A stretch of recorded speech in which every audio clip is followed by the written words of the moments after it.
මේ සඳුනි. ඔය ගොවිගමද? නෑ අයියේ මං අටලුගම.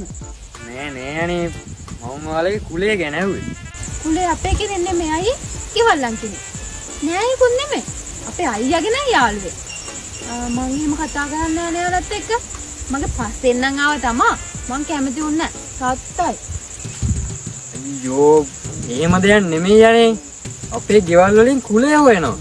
අයියලා ගෙදරින් එන දවසට කියන්න.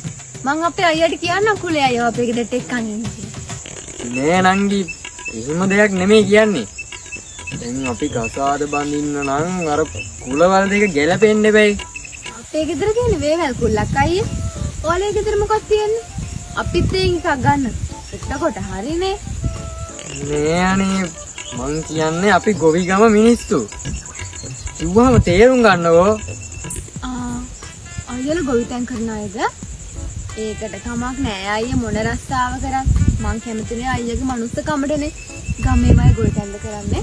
අයියෝ නෑ අනේ මිනිස්සුන්ට කුල තියනවා. ඒකවත් දන්නේ නැද්ද? දන්නවා අයියේ.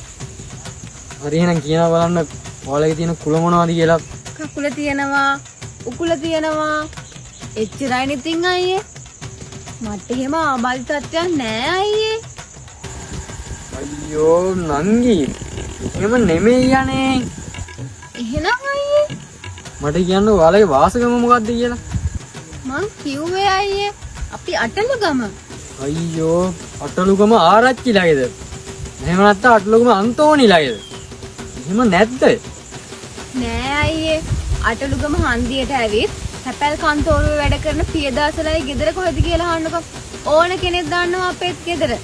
අයියෝ නංගිලා බෙර ගහන අයද? එහෙම නැත්නම් වළං හදන අයද? එහෙමත් නැත්නම් රෙදි හොදන අයද කියන්නකෝ. දහම් පාසලේ නම් පෙරහැරවල බෙර ගහලා තියෙනවා මං ඒ දවස්වල. වළං නම් ඉතින් ගේන්නේ කඩෙන්. ගෙදර නම් හදන්න තේරෙන්නේ නෑ අපට. කෙදි නම් ඉතින් හැමදාම හොදනවා. අනේ අයියේ මං ඔය බෙර ගහ සද්ද කරන කෙනෙක් නෙමෙයි. අනික මං කැමති නෑ මේ සද්ද බද්ද දාගෙන ගෙදර ඉන්න. වොෂින් මැෂින් එක ගන්නන් ඕනේ නෑ. මං අයියකට දෙත් හොදලා දෙන්නම් හැමදාම. ඕවා මට පුරුදු දේවල්. අනවශ්‍ය වියදම් ඕනේ නෑ. දැන් ගොඩක් වෙලා කතා කරානේ. මං එහෙනම් යන්නම්. බයි.